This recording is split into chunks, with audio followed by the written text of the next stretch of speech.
নমস্কার, সকাল সকাল একটা নতুন ব্লগ নিয়ে চলে এসেছি। তো আপনাদের খুব ভালো লাগবে, আপনারা শেষ পর্যন্ত দেখতে থাকবেন, কিন্তু স্কিপ করে এড়িয়ে যাবেন না। তো দেখুন, খুব ভালো লাগবে।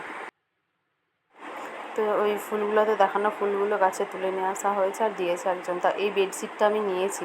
তো বেডশিটটা একটু কেমন খ্যাসখ্যাসে পাড়া, নাহলে দেখে এমনি ভালোই লাগছে। বিছানা চাদর না একটু ডিপ কালার হলেই ভালো লাগে।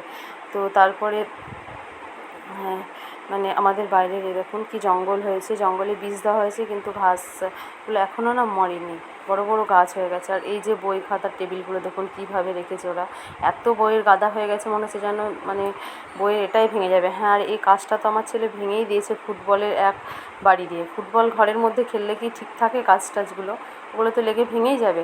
তো পুরো ভেঙে দিয়েছে, 12টা বাজিয়ে দিয়েছে আমার কাছে। তো তারপরে সকালের দিকে মাছ এসেছিলো, কাকু তো মাছ নিয়েছি, দেখুন আজকে কাটা হয়নি, তো মাছটা আমাকেই কাটতে হলো। তো আমি কেটে নিয়েছি। মাছের পেটে একটু ডিম ছিল, তো ডিমটা আবার ডালের সঙ্গে আমি বড়া করে দিয়েছিলাম। তো আজকে আমি করেছিলাম মাছের ঝোল, আর ওই যে ডাল দিয়ে মাছের ডিম দিয়ে পেঁয়াজ টেয়াজ দিয়ে একটু বড়া করেছিলাম। আর করেছিলাম ওই যে কচু দেখালাম ফার্স্ট, আপনারা দেখলেন কি বড় কচু। আমি ভাবলাম কচুটা নিয়ে আসলাম, খাইনি বলে কোনো দিন ওই কচুগুলো। তো ওই কচুটা না ভালোই না, ভালো সেদ্ধই হয় না। আমাকে বললো খুব সুন্দর সেদ্ধ হবে দোকানে, তাই বলে নিয়ে আসলাম, কিন্তু ভালো করে সিদ্ধই হয়নি কচুটা, একদমই ভালো হয়নি রান্নাটা।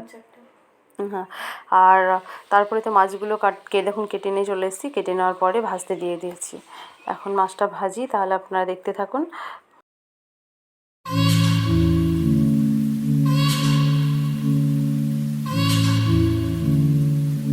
আর কলমির শাক এসেছিলো, কলমির শাকও নিয়েছিলাম।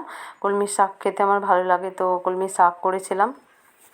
তো শাকটা একটু ভাজা ভাজা করছি, হয়ে গেলে প্রায় হওয়ার মধ্যেই, আর একটু হবে, হয়ে গেলে তখন নামিয়ে নেব। এরপরে করব আমি ওই যে মশলা, মাছের ঝোলটা করে নেব। মশলা পেস্ট করে রেখেছিলাম মিক্সিতে, তো তারপরে মাছটা করে নেওয়ার পর ওই কচু সবজিটা বানাবো।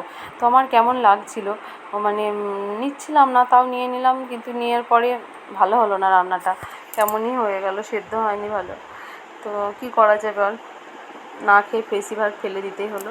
তো কেমন হয়েছে বলবেন, আর ভালো লাগলে চ্যানেলটিকে লাইক ও সাবস্ক্রাইব করবেন। যারা নতুন রয়েছেন আমার চ্যানেলে, তারা চ্যানেলটিকে সাবস্ক্রাইব করে নেবেন। আর ব্লগটা বেশি বড় করব না, বেশ অনেকটাই বড় হয়ে গেছে। এই দেখুন, একা একা আমিও রান্না করতে থাকি, আর আপনার শেষ পর্যন্ত দেখে বলবেন কেমন হয়েছে। আর করমচা টক হয়েছিল, কেমন হয়েছিল। Tata, bye bye.